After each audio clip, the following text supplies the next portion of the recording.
Welcome to another edition of the Insider Mailbag, brought to you by Red Raider Outfitter, the fans' favorite since 1975. I'm Jared Johnson. I'm joined by the mighty Joe Yeager. Hi, Joe. How you doing? Well, doing good, Jared. How you doing?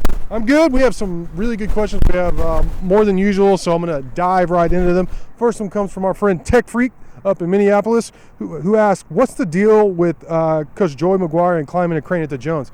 Yeah, we actually had him on the Rockin' Pregame radio show, I don't know, like 3 weeks ago, and he was asked about that, and he said somebody else within the admin climbed the crane and was bragging about it. He said, I'm not letting that guy outdo me. I'm gonna do it. He actually said he would bungee jump off if they let him, but they're not letting him. His wife, Debbie McGuire, certainly isn't letting him. But he said, I can't remember exactly what he's waiting for, but he's going to do it. He even tweeted it recently that he's going to do it. And it's just kind of one of those things where there's a mountain there and I'm going to go climb it. You know, there's a crane and somebody else did it. And he was like, oh, heck no, there's no way I'm going to let this guy outdo me. He actually joked about Kenny Perry, assistant coach, his best friend, running backs coach, special teams coordinator, going up there with him. And when I joked with him about it, he said, no, he's scared of heights. He's not going up there with me. I was just trying to, give him some crap, basically. What do you think about, the old ball coach basically going up there on the crane? It's right behind us. We can see it. Well, it's kind of hidden behind the Jones right now, but what do you think about that? Yeah, he's crazy enough that he just might do it. But I wonder, how would he feel about Tyler Shuck going up on that crane? Wow. He'd be cool with that? He might. He's crazy, man. I don't know. Yeah. He's a different dude. He is a different dude. So I like it, though. All right. Next question comes from Raider Power 81, who wants to know who our favorite new subscriber is. We got a couple of questions about that because there is a lot of new blood. We've been running a promotion. There's been a lot of recruiting going on. Austin, Joe, Double T, Kenny, all y'all do such a great job on the site. So it's no surprise that we're at an all-time high for subscriptions now. I'm not allowed to say how many subscriptions we have, but I will say this. We have more than quadrupled the amount of subscriptions that we had since you and I started working together. So, yeah, I mean, things are going well, and it's all because of y'all. It's all because of Texas, how great Texas Tech is. And, man, life is so good, and I do believe it's getting better. His other question is, are the silent commits from last weekend waiting for the commits from this coming weekend to announce all at the same time? No. The reason why some guys are waiting right now, they've given their verbal to the coaches, but haven't announced publicly. The main reason, everybody has their own specific reason. Sometimes they want a specific date. Sometimes they want to wait for Father's Day. Sometimes they want to wait for this or that. But in most cases right now, in this specific time, is because they want to take their other official visits. And some of these coaches aren't as cool as Coach McGuire, quite honestly. If you are committed, they're not going to let you come visit, or they treat you differently and all that stuff. And these guys want to go have a good time. They want to be treated, like the way they are in these official visits where these schools roll out the red carpet. And, quite honestly, take advantage, play the game. That's my personal opinion, because life's going to be hard enough without you taking advantage of what they give you, Mighty Joe. What do you think about that? Would you, if you were a high school recruit and you knew you were going to Texas Tech, but you had two or three more visits on the schedule, would you go take those visits, or would you lock it down? At the age of 17 or 18, yeah, I'd probably do that. Me too. I would, and that's all that counts. These guys are 17 and 18. They're going to do what comes natural to a 17 or 18-year-old. Speaking of one of our new subscribers, Kozicki, I hope I'm saying that right, he goes, what do you guys who have been covering the team for years think the realistic ceiling for the football program is? Now, how long have you been covering Texas Tech football, Mike Joe? Covering since 2004, following since 1978. So you've been covering Tech football for almost 20 years now. Yeah, boy, that's scary. yeah. Well, you've seen some things. Obviously the Leach years. Yeah. Oh, man, the Towerville, go all through Kingsbury, all the way through Wells, and then now McGuire. I went to Texas Tech, so I've been following Texas Tech for decades, and now October will be 10 years since I've been here covering Texas Tech exclusively. But I did cover Texas Tech some, especially when Tech and Baylor would play in the Metroplex when I worked at the 4-Star Telegram prior, and of course I was always looking for Texas Tech related stuff, having gone here. But in terms of the ceiling, I really think it's hard to quantify where the ceiling is. I mean, it's hard for me to sit here and say I think Tech has a legitimate shot of winning a national championship. But Casey Poe, 4-star offensive line recruit I talked with just last night or a couple days ago when this video is airing.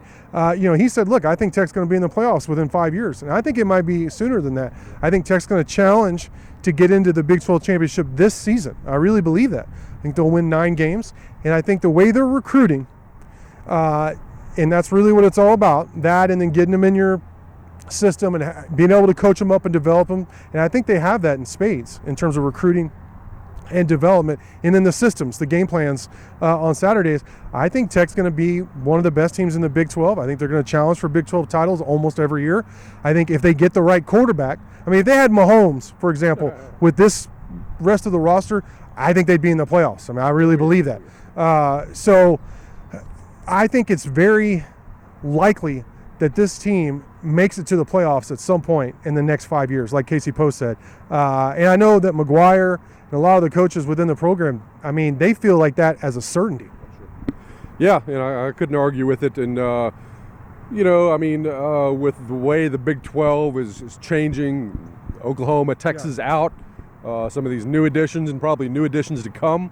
You look at all the other programs in here, and there's none of them where you say, well, they're clearly superior to Texas Tech. They've got better infrastructure. They've got better tradition. They got better funding. They got no. I mean, Texas Tech is right there with the best of them. So, Texas Tech should be right there in the chase for the title for the Big 12 pretty much from here on out, starting this coming year, which I think they will do, even with Oklahoma and Texas still here. Who they just beat last year, both exactly, of them, both of them. So, and have a good chance of doing that again this year. Wouldn't shock me. Setting up very, very strongly, assuming that McGuire is here for the long haul. Then yes, this is going to be a program that is going to be very much in contention for the playoffs, I think, on a pretty regular basis. Could be somewhat like Oklahoma State was under Gundy during his best years. They've fallen on hard times the last few years, but we all remember, how good Oklahoma State was there for a long time. Top 5 type of a program sometimes. So I could see that with Texas Tech. And I've always felt in this 10 years I've been here that Tech could be Oklahoma State. They could be that program. The infrastructure's there. Imagine when the South End Zone and some of the stuff with the Jones, the renovations, these amazing with the renovations they're doing to the football facility and the Jones, how they're going to be able to recruit once they have the top or near the top facilities in the country. I mean, the sky's really the limit. The ceiling is very high. Let's put it that way. All right, the next question comes from Syntax Red Raider, who wants to know, what's the best barbecue place you ever ate at? This feels kind of like, but Evie Mae's is right up there. It's really good. I actually saw a documentary on Netflix. I forgot what it's called, but it's a barbecue documentary on Netflix. And they're talking about Snow's Barbecue down in Lexington. Yeah. And that may be worthy of a road trip there. Old Tootsie's working the grill and has been for decades. And that looks pretty dang good, I got to say. Yeah, I'm on that road trip, man. Let's sign me up, man. I'll buy half the gas. So we're coming and hell's coming with us. All right, Kurt. I'm going to go with something a little bit off the wall here. And Mad Jack's Mountaintop Barbecue in Cloudcroft, New Mexico. Yeah, and you're going to say, I know people are up in arms at something like that. Texas, but let me tell you something. It is Texas because this Mad Jack, his name is James Jackson. He is from Lockhart, Texas, the absolute Lockhart of barbecue in the entire universe. And he started this place up in Cloudcroft. I don't know, I guess it's been close to 10 years ago, and it is unbelievable. Let's go. And that's right, Cloudcroft to Lexington. That would be a heck of a trip. But this guy, just to how serious he is on his barbecue, he, like every couple of weeks or so, actually drives all the way down from Cloudcroft to Lockhart, which is about a 9-hour drive, and personally selects his post oak wood that he uses for the barbecue, loads it all up, and drives all the way back up to Cloudcroft. God knows how many trips he's made, but I mean, that's some serious devotion there when you're willing to drive an 18-hour round trip to make sure you get the right wood. But the results speak for themselves. So I know a lot of people vacation up in Ruidoso. Sometimes I do too. You've been there, and you're doing yourself a disservice if you don't go on over to Cloudcroft and try this barbecue, because it's legit, man. Yeah, I'm hungry. Yeah. All right, we have a question about your critical 20 list. Teeny Pepper says, Tyler Shuck is important, but if Tech lost him, Morton is more than capable to lead the team. And Tyler Shuck got the number 1 spot. He said, who are the guys this squad can't afford to lose this year? And can I get a shout out from Mighty Joe? Hey, Teeny, my old pal. How you doing, man? I believe he's a lawyer. And hopefully I don't ever need his services. So I want to stay out of trouble and everything. But yeah, I mean, I agree completely with that. I mean, you could make a case that Shuck could go down a couple of spots. But at any rate, I mean, he's a starting quarterback and he's a good one. So it's hard not to put him at the number 1 spot, particularly when there's nobody else that really jumps up and says, all right, well, this is clearly the guy if it's not Shuck. But I think there are 4 other guys that I would really hate to see Tech lose. Your 2 defensive tackle, nose tackle guys, Bradford and Hutchings, who I have, I believe, at 2 and 3, right? In the critical 20. Yeah, 2 and 3. Don't want to lose those guys because I'm just not absolutely sold on the depth yet. Quincy Ledet and some of those guys. Younger, too. They're young. They got some redshirt freshmen. They recruited some freshman defensive tackles as well, but, I mean, you just don't know what you're going to get with those guys if you have to play them. So I wouldn't want to lose either one of those guys. Also in the secondary, Dadrian Taylor Demerson and C.J. Baskerville. Probably more so with Demerson because he's such a known quantity, a leader. I think potential maybe a second string all Big 12 this year possibly. And with Baskerville, a guy kind of like Steve Linton, a newcomer, somebody who's got a lot of upside and you think he's going to be great. We still have to see it. But, I mean, the depth behind these guys, again, kind of like a defensive tackle, you got a bunch of young pups back there. And, you know, you have to throw them in there, but you don't know what you're going to get. And ideally, you don't have to find out. You know, you want these guys to stay healthy because you have to put them in. You're experimenting on the fly, trying to figure out who can do what. And if you're experimenting on the fly, you're probably getting burned on the fly some too.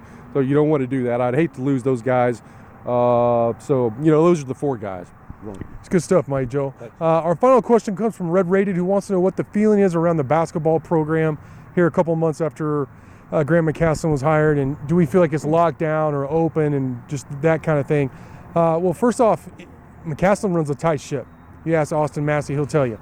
Now, Austin has developed the sources because he's really good at what he does. But much tighter ship.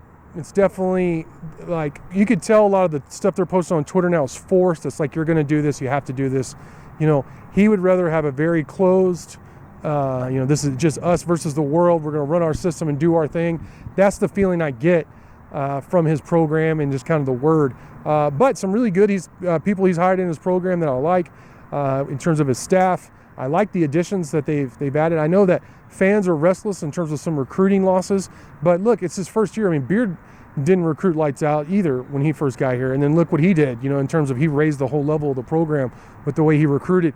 You got to prove it a little bit more than just winning the NIT at UNT, to be honest, to get this level of recruits. And I know McCasland's done more than that. I'm not disrespecting it. I'm just saying the truth is everyone kind of has a wait and see. Tech has a lot to offer, great facilities, best conference, you know, in college basketball, all of that, great place. But these recruits are making business decisions. And right now, there's a little uncertainty with McCasland. Let's see him, you know, post a quality season, really get more familiar with Texas Tech, get his staff totally in place, and then see how he recruits and what he's able to do with the team. Yeah. I mean, you know, I'm not concerned. He does things a little bit differently from guys we've seen in the past. Like you said, everything is much more. Yeah, it really is. I mean, we have not had any since he was hired. No meetings with the media or anything like that. And with Beard and Adams, you would, you know, every month or so there'd be some sort of deal like, let's get together with the coach and if you got any questions for us, you know, that sort of thing. But that has not happened yet. Don't have a problem with it, but that's the way he does things. And he's a guy that moves more slowly. I think he's a much more methodical guy. I mean, if you talk about the opposite of Chris Beard. Chris Beard was the most impatient person I've ever known in my life. Absolutely. I mean, everything's got to happen now, Yeah. quick. And if you're not producing now, you're gone, blah, blah, blah. And he was just a constant, perpetual motion machine. McCaslin, I think, is much more sort of analytical and studious. He wants to make sure everything is exactly right, that the fit is good before he makes any sort of a move, that this is the best possible thing that he can do before he does it. And I think that's why things just seem to move a little bit more slowly with McCaslin, not as spectacularly as they were with Beard a lot of times. But there's different ways of doing things, different styles can work. And again, I'm completely confident that McCaslin, people are going to be very, very pleased with him at the end of next season. I think there's going to be a different tune that's going to be sung, and then once you get that first season, that foundation built a little bit, as you said, show people what they can do, then these other things are going to start elevating as well, recruiting in particular. So no concern with me. Me neither, Mighty Joe. Great stuff from you as always. Really appreciate it. Great questions from y'all. Thank you for watching, and until next time.